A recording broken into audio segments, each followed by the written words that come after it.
Why is it that some people practice this and never seem to improve while others improve so quickly?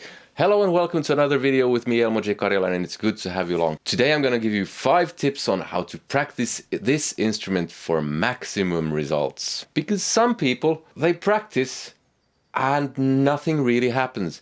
And I've seen this in elementary school, middle school and high school when I've been a music teacher.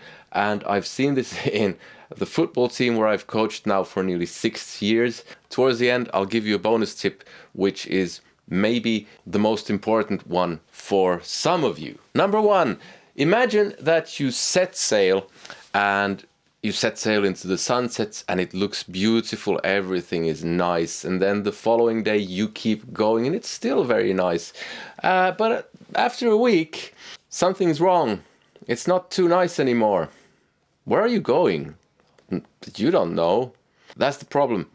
Just going sailing without any destination is what a lot of people do on guitar. They learn something from here, they learn something from there, they learn something from there, and it just doesn't work. You need goals. Now, ideally, you would have a big goal. Very concrete, big goal. For me, it was, I want to play like Gary Moore, Yngwie Malmsteen, Steve Vai. That was easy to break down into smaller bits, and then it becomes kind of like a ladder. You just climb, you take one step at a time. I need to learn to synchronize my hands. I need to learn bending. What I don't need to learn is something like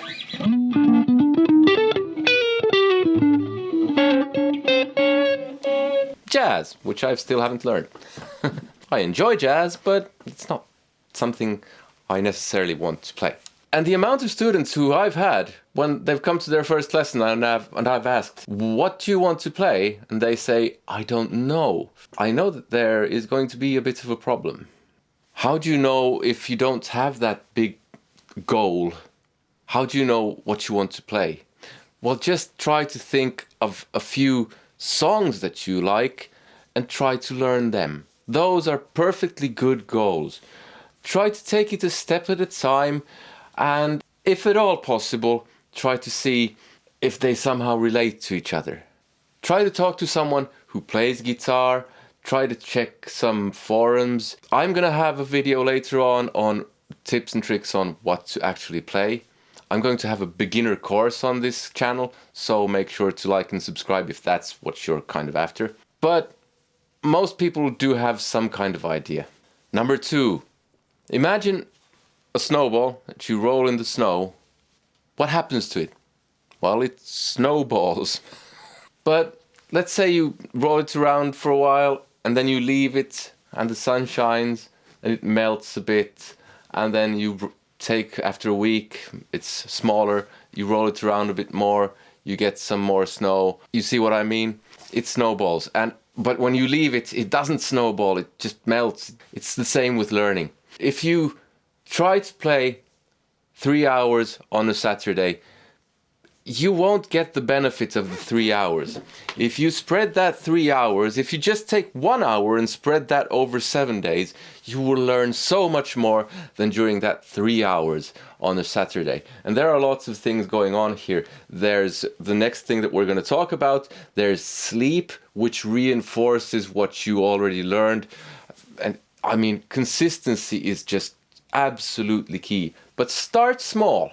That's what I would say, because otherwise it's really easy to get discouraged and stop. So build a habit out of practicing. I practice in the mornings after breakfast for a minimum of 15 minutes a day. I have a family, I have this YouTube channel, I coach football, I have tons of stuff going on, so sometimes I just don't have time, but I see to it that I always play at least 15 minutes a day. Often it's an hour. Start with 15 minutes. Make it a habit. After a while, you will see results, especially if you do the next one and number 4. Number 3.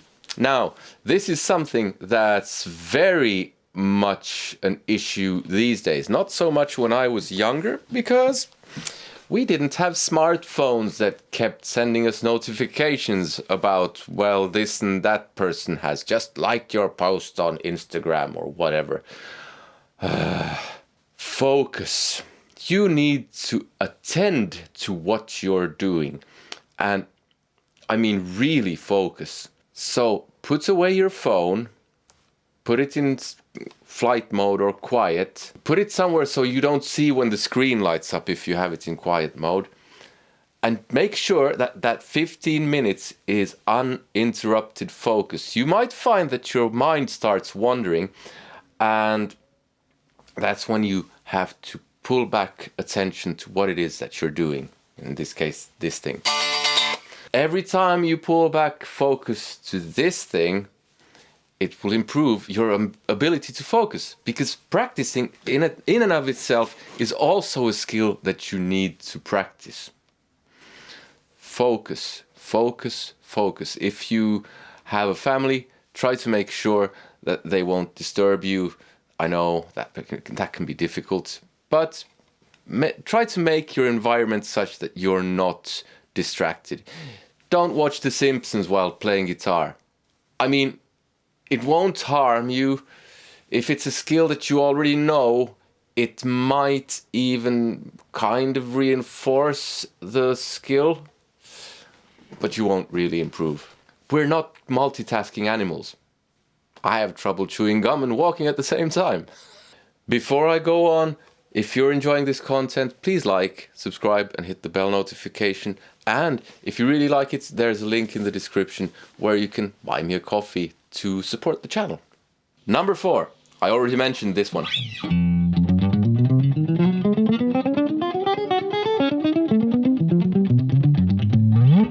It's called measuring progress.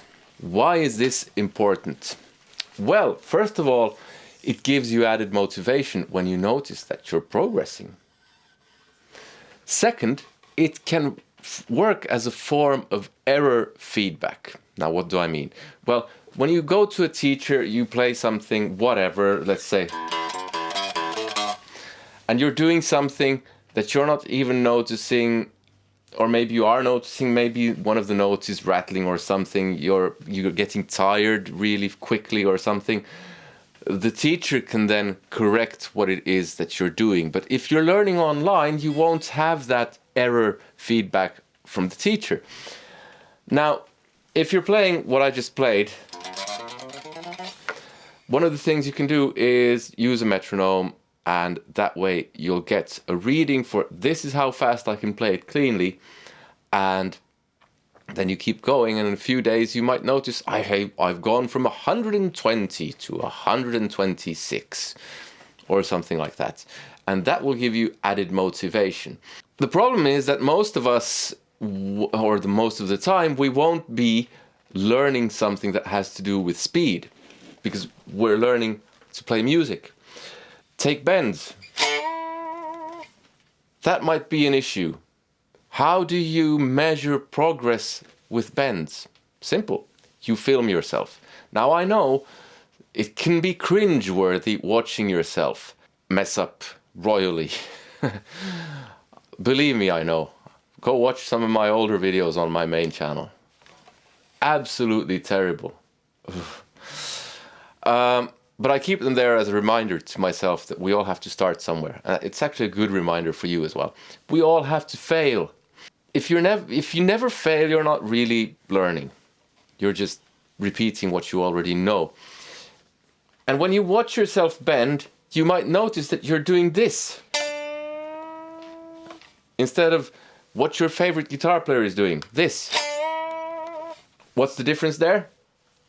Here I was bending with my fingers, and here I'm using my thumb to anchor here and actually using more wrist motion, so I get more power, more control. And then you notice after a month when you've been practicing your bends, hey, they actually sound much better.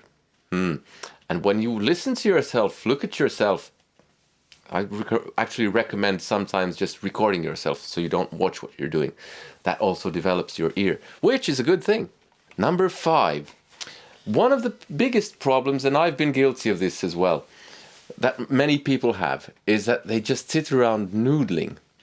Noodling is basically where you just play something without really having any kind of purpose behind what you're playing and just doing whatever. And this, you can avoid this if you have goals and if you measure your progress and if you focus. But the thing is to always play at your boundary or learn new things.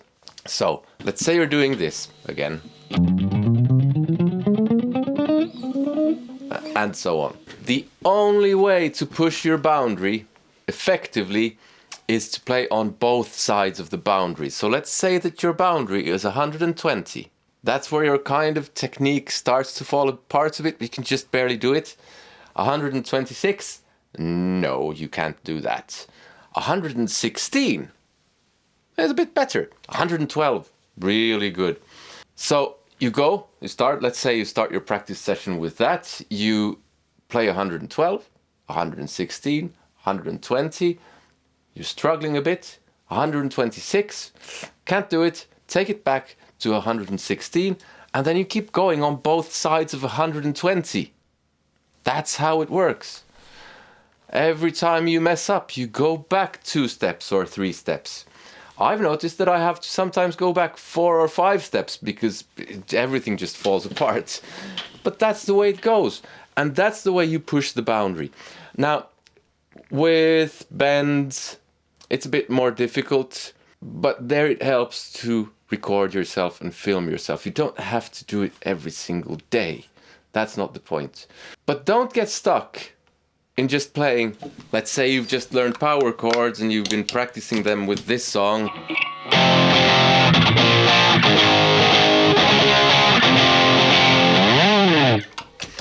I had a student of mine who never really played anything but that, and he didn't really progress. Huge surprise.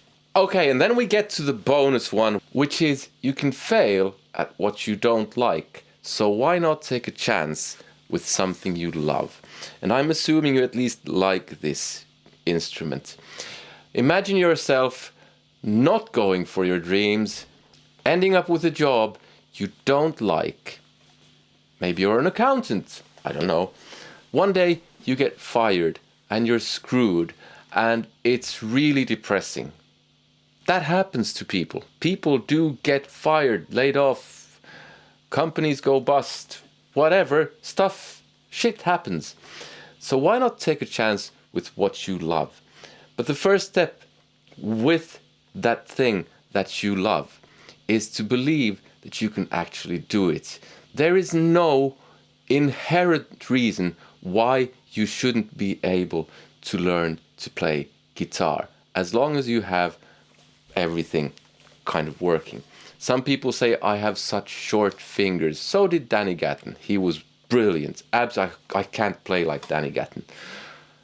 It all just boils down to excuses, to people bringing up excuses why not to even try. You don't know until you try. You will never know until you try. And maybe it won't work out. Maybe you will not become the big guitar player that you dreamed you would. But you might still have loads of enjoyment, hours of enjoyment from this instrument. You might learn how to practice, which is a skill that you can use in any other part of life. And you might become an accountant and you might get laid off, sacked, and you might be without a job, but at least you can then play this guitar at home while you're feeling depressed to feel a bit better. And maybe those skills of learning how to play guitar, doing something that's not always easy, believing in yourself, maybe those skills can come in handy because you might be looking for another job. You might be looking to re-educate yourself. Sitting around and saying, I could never do that. Well, good luck. If you want to know what to practice on guitar, there's a video here. Other than that, I hope you enjoyed this one. Take care. See you. Goodbye.